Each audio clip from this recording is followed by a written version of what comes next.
How to convert USDT or USDC to Philippine pesos using the Maya app. Ngayong digital na halos lahat ng bagay, kasama na ang pagpadala at pagtanggap ng pera. Dumadami na rin ang mga Pinoy na tumatanggap ng bayad gamit ang stablecoins gaya ng USDT at USDC.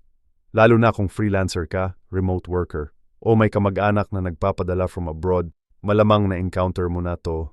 Pero kung piso ang kailangan mo para sa araw-araw, pambayad ng bills, pambili ng pagkain, o pampadala rin, paano mo ito i-convert ng mabilis at maayos? Good news. Kaya na ito gawin diretso sa Maya app. Before you start, what you'll need. Bago mo simulan ang proseso, make sure meron kang verified Maya account. May laman na USDT o USDC sa Maya crypto wallet mo. Stable internet connection. Kapag kumpleto ka na sa requirements, pwede ka nang magsimulang mag-convert ng digital money to PHP. Here's the step-by-step how to convert USDT or USDC to PHP. Step 1. Buksan ang Maya app at itap ang crypto. Hanapin mo lang yung crypto tab sa dashboard. Step 2. Piliin ang sell. Dito ka magsisimula ng palitan mula digital money to pesos. Step 3. Pumili ng USDT o USDC. Kung alin ang meron ka, yun ang piliin mo. Pareho silang stable ang value, kaya hindi bigla-biglang bumabagsak o tumataas ang presyo. Step 4. Ilagay o pakitype kung magkano ang gusto mong i-convert. Automatic nang ipapakita ni Maya kung magkano ito in PHP. Step 5. I-review ang transaction. Makikita mo ang current exchange rate at kung ilang pesos ang papasok sa wallet mo. Step 6. I-confirm ang sale. Kapag okay ka na sa details, itap mo lang ang confirm. In seconds, andyan na agad ang pesos sa Maya wallet mo. What to keep in mind? Una, nagbabago ang rates.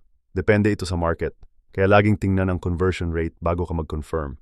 Pangalawa, diretso PHP agad. Walang need i-convert pa sa dollars, pagkatapos ay ipapalit sa piso. Rekta agad ang palitan. Pangatlo, mabilis ang pasok ng pera.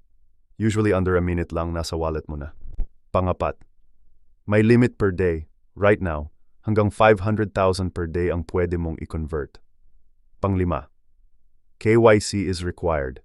Kailangan ng ID verification para magamit ang crypto feature. Pang-safety lang ito at karaniwang normal process sa financial apps. Lalo na kung ang pinoproseso mo ay stablecoins bilang bayad o remittance. Why it's useful? Napaka-practical ng feature na ito. Hindi mo na kailangan lumipat ng app, dumaan pa sa dolyar, o gumamit ng external exchanges. Diretso mo nang magagamit ang pera sa pang-araw-araw na gastos. Maya na mismo ang tulay mula digital to local.